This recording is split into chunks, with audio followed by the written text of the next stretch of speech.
Hi there, I'm Mindy Martell, owner and president of Clothier Design Source, and I wanted to give you a tour of our factory today.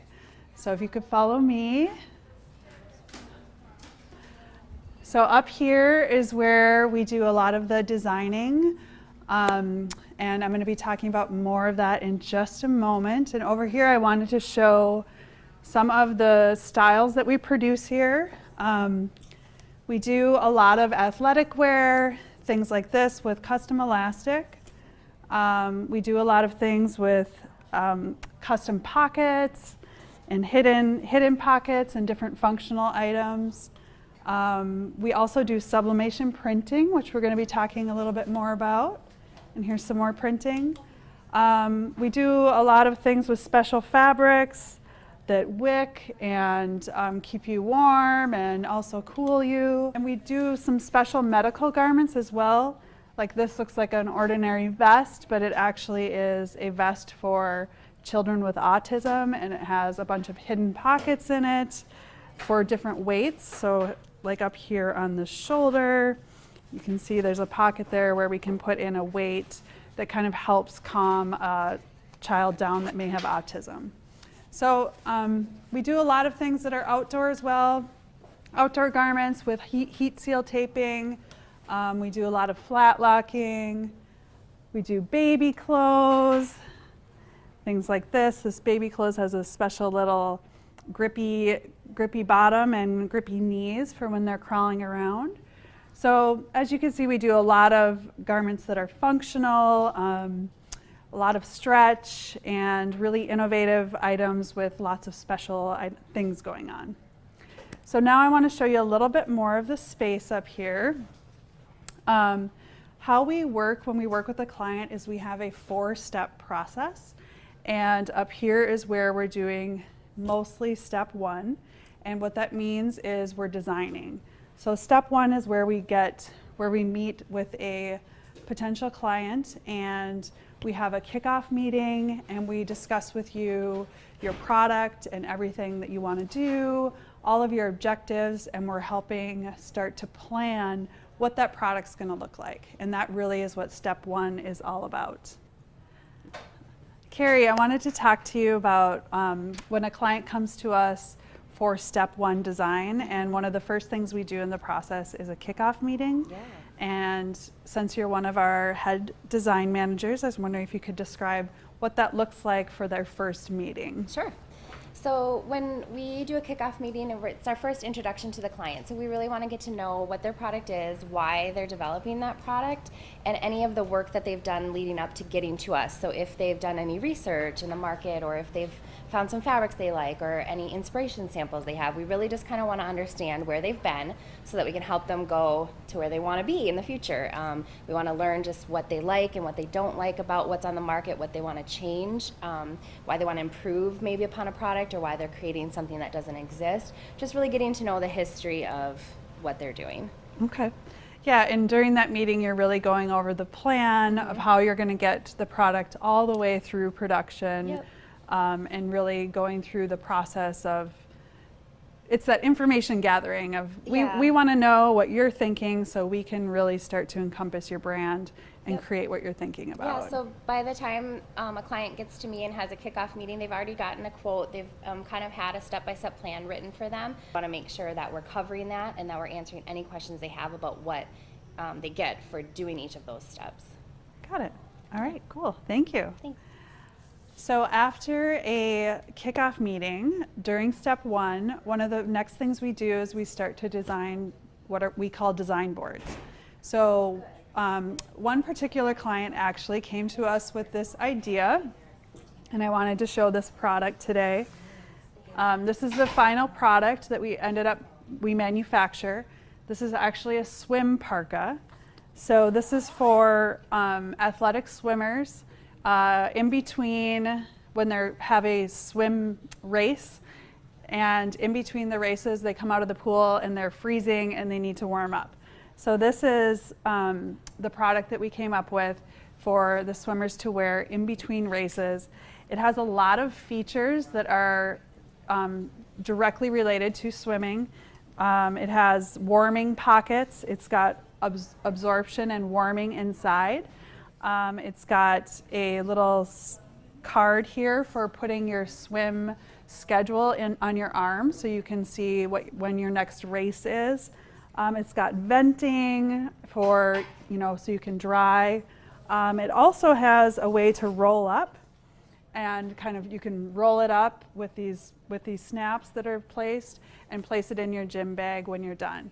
So it's very particular and specific to this sport, and they've been doing really well. So this client came to us with that idea, had a kickoff meeting, and then we created some design boards, and so I wanted to show you what some of those looked like. I'm going to come talk to Leanne. Hi, Leanne. Hi. So Leanne is one of our designers, and she's just going to go over on her screen kind of what that process looked like for the particular customer with the swim parka. And you can show us like some of the, before it became an actual product, this is one of the first things that client saw. So here we have one of the options for the flat technical drawings, and it's got all of the different fabrics that are used in it, all of the different trims and the quantities of the trims, all of the stitches that are used, and then we call out for all of the special venting with the mesh. We show the cross-section of construction so that the pattern makers and the prototype sewers know what we're thinking in the design phase as far as how things are going to work. We also show all the trims where they're placed on the garment, all of the technical call-outs, and here's the clear pocket for your swim card. So we show all of those things all in one design. And then we'll also show kind of a general fit page so you know where it's going to hit on your wrist, how loose is the hood, how does the hood opening going to fit, where the length is hitting, and everything like that. Great. Thanks, Leanne. Yeah, absolutely. So really that process is, again, we're still in step one. We're in the planning, the designing process with you, and we're showing you a whole bunch of features and ideas that we think are going to help execute what design you're looking for. So the next thing that happens is we actually go over to fabric sourcing. So once the drawing is finalized and you've approved it and your design manager has approved it, then we start looking at fabric selections. And we're going to come over here and talk to Salvia. Hi, Sal.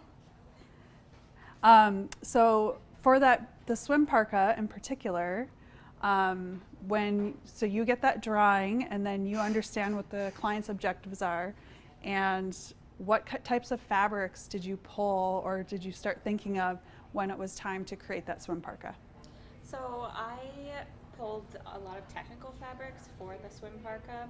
We really wanted, for the internal, we wanted thermal, wicking, quick dry, and then for the outside, something that would really retain that heat.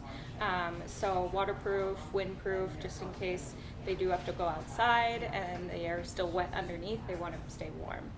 So I have some fabrics to show you that we pulled.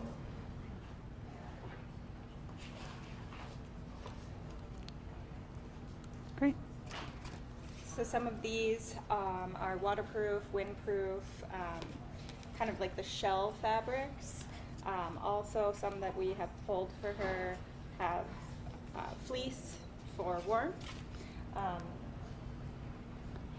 and some more fleeces that have very high thermal properties, like fibers that retain a lot of warmth. Okay, great. And so for instance, the client got a package of several fabrics for the outer layer and then several fabrics for the inner layer. And then the client had a meeting with their design manager to go over all those options, discuss the features, discuss the technical features and the pricing and the minimum order quantities and the price, of course, and so they could come to a decision of what fabric we were going to start prototyping in. And these are actually the selections. Okay. that the Oh, and client this made. is the final selection. And do you remember some of the reasons they chose these? Yeah, so this outer shell, the client wanted to have the swimmers be warm even if they go outside. So this fabric is a waterproof, windproof, like soft shell. So Okay. that's the outer fabric. And then this particular vendor creates really, really warm fleeces. So this has a lot of thermal properties, and also it's a quick dry fabric. Perfect. Cool. All right, thanks, Sal. Thanks. And then if you look over here, you can just see some of our fabrics that we use. We work with over 250 vendors in 9 countries around the world. So when you're looking for a fabric, we have a ton of sources we can go to with all sorts of features that you're never going to find in a fabric retail store. Okay, so now we're going to head over to the prototyping room. This concludes what we do for step 1. So at the end of step 1, you have your drawing and your technical drawing, which is done, and then we have your fabric selected. And we also have trims selected at this point, and now step 1 is done, and then we move over into prototyping.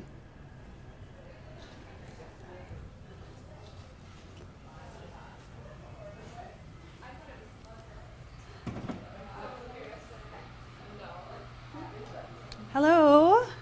Hey guys. Hey Courtney. So in this room is where the ideas start to come to life.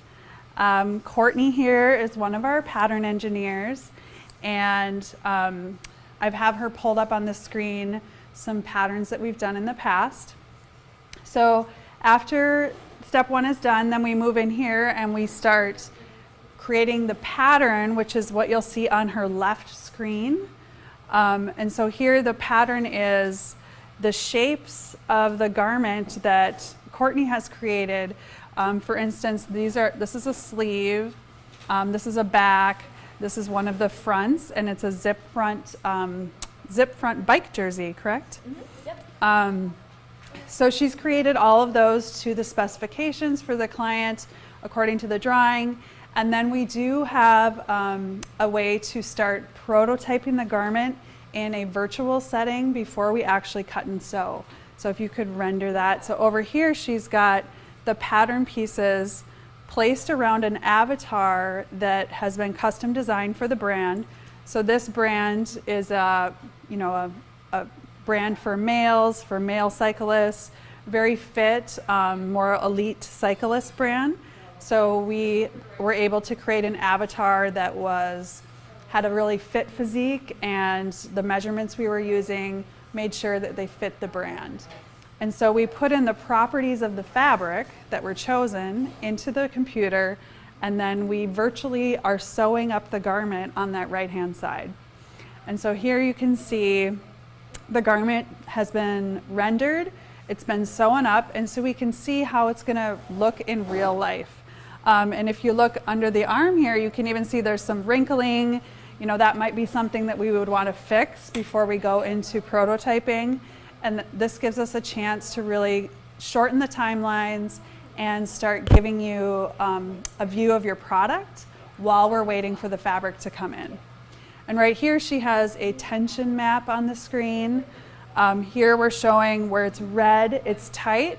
Where it's blue, it's loose. Where it's kind of green or yellow, it's sort of medium tight.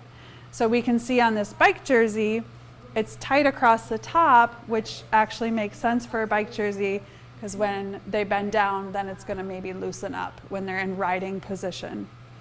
So we're able to understand how the garment fits, because obviously the avatar can't talk to us and tell us how it's fitting. Another cool thing about the 3D feature is being able to try different prints out. So here's a print that we have designed. It's something the client wanted for their brand, and we're able to show the client what the print looks like on the product without ever going into prototyping. And we can switch the print, we can show them different colors, we can show them different scales of the print. It's a really good way and a really inexpensive and fast way to try different prints out without going through the whole prototyping process first. So here's another print we had. So we could play around with the pocket, try a different color. You know, it's very easy to change the design. It's much harder to change the design once it exists in real life. All right, thanks, Courtney. Thank you. And then the other things happening in this room are, so over here we're analyzing some prototypes for clients. We have design managers going through them. Everything gets inspected before it goes to a client. And over here is where we have the prototype sewing happening. Hi, guys. And over here what we're doing is we are creating the samples in a production-friendly manner. So the main thing that's different about what's happening in this room is the prototype sewers are making sure that the garment is made in a production-friendly way, that the steps can be repeated. It's very different than if you were to bring your garment to, say, a seamstress, where they only have to worry about making one. Here we're concerned about making hundreds or thousands once it goes back into the production room. All right, so follow me. Hey, Kina. This is Kina. She's making some markers. What this is cut files. So we cut everything digitally here, and Kina takes the pattern pieces that you saw Courtney made. She's laying them out in a manner where we can cut everything efficiently. Can you show that? Thanks. And so here, if you look on her screen, these are actually pieces of a garment. Do you know what kind of garment this is? This looks like a short. So it's some sort of athletic short, I think. And so all the pieces have been nestled in, and there'll be fabric layered underneath these pieces. And we're trying to get as efficient as we can and have as little waste as possible for when we're cutting that production marker. So once the prototype process, once the pattern's made, we've cut and sewn the prototype, we generally go through 2 to 3 reiterations before it's finalized, and we create the different sizes. Then step 2 is done. So that's the prototyping portion of it. And then we would move on to step 3, which is actually the technical design portion.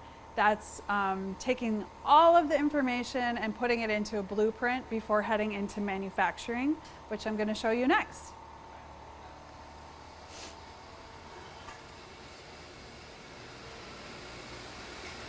All right. Okay, so back here is our manufacturing facility. It might be a little noisy because there's a lot of activity going on, but I do want to show you some of the things that we do back here. So one of the first things we do when we're manufacturing is we have to cut the fabric. So I'm going to bring you back and show you the cut table. So everything we do is digitally cut. We do that for precision, and we also do it for efficiency. So if you take a look back here, so here is where we lay the fabric. So if you want to get a shot of the table, but we can take yards and yards and yards of fabric and lay it. And right here we have, so you can see we have like 3, 4, 5 yards of fabric, and we're laying many, many layers. So when you want to make a run of 100 or 1,000 garments, we're going to stack up those layers of fabric. So as you can see here, we've got a few layers of fabric in black, and then we have a few layers of fabric in pink. And then that marker that you saw on the computer that Kina had made, that gets sent back to a computer back here, and the fabric gets kind of sucked into this machine, and it starts cutting it according to whatever cut file was created. So I'm going to show you a little bit of that.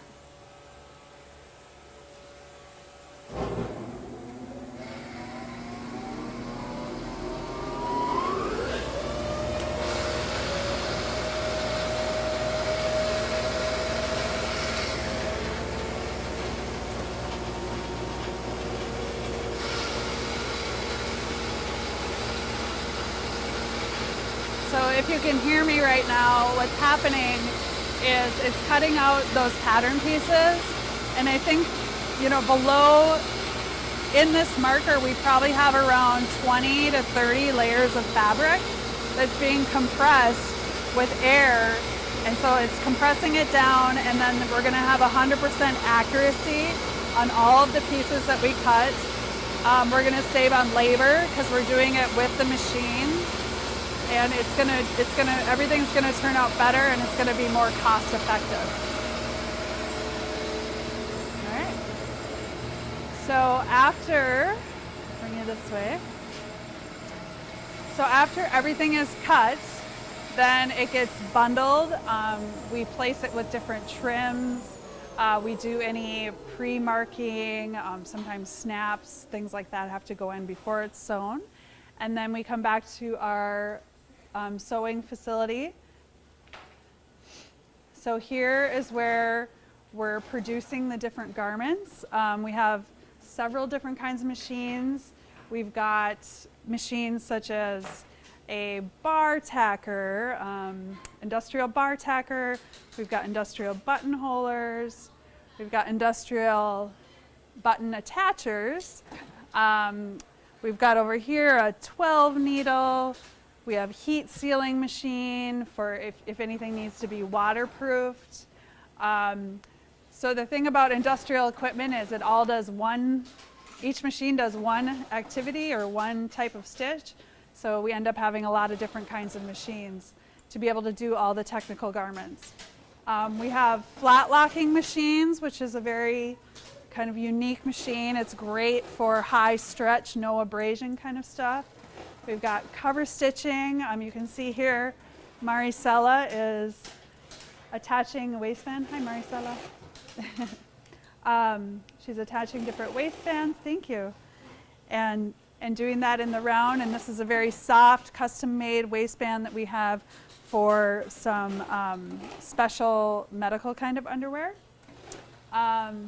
We've got sergers and straight stitch and all sorts of things. So we've got several different kinds of machines, and we're producing around 5,000 to 8,000 units a month in our facility.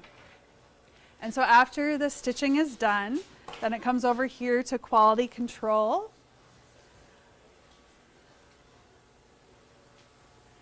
And so that's what's happening over in this space. Hi, Hua. So Hua is inspecting some of the garments we just saw on the floor.